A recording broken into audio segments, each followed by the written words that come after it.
How are we able to afford construction even after the conclusion of the Lakewood High School project? Where are we getting our money? Well, that really goes back originally to the way that the Lakewood High School project was structured. And I know that that is controversial in this community. Voters were asked to approve a modernization, and there was a decision made at some point in that process to build a new high school instead. And I can't speak specifically to the details of those conversations. I wasn't here at that point in time. But what I can speak to is the funding that came out of that decision.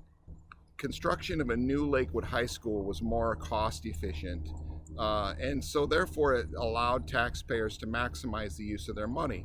It also maximized the amount of state match funding that we got to support construction in our district, specifically driven by the Lakewood High School. So the end result of building a new high school is at the conclusion of the project, and this always happens after a project is concluded, the state then gave us our state match money.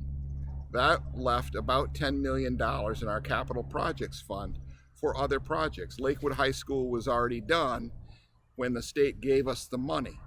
So we had $10 million, which we have to use for construction. We can't refund it to taxpayers. We can't use it for operations of the district. It has to be used for capital projects, either and typically aligned with something that's consistent with what voters approved, which was construction in this case. So what we were able to do was maximize that $10 million, and the board decided to use it to build a new STEM lab at Lakewood Middle School, because the middle school has been getting at capacity the last couple of years, and wanted to provide a couple of new classrooms specifically focusing on vocational engineering and mathematics programs. So the STEM lab allows us to address that priority as a district by enhancing our engineering and math programs at the middle school.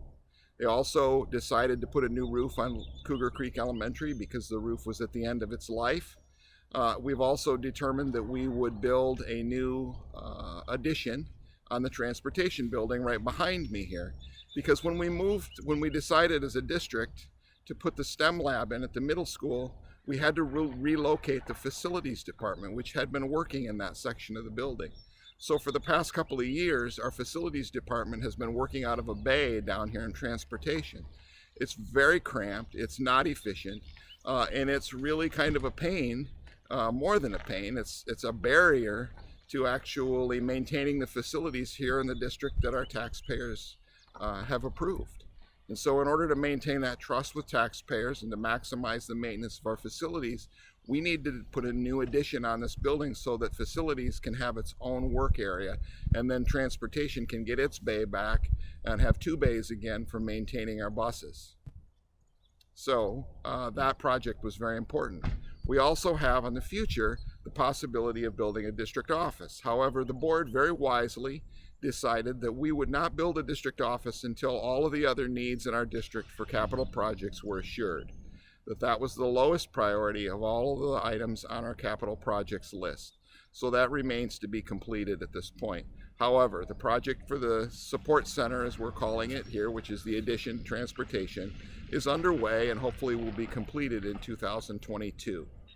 But that's how we've funded our projects here. It's been out of state match money.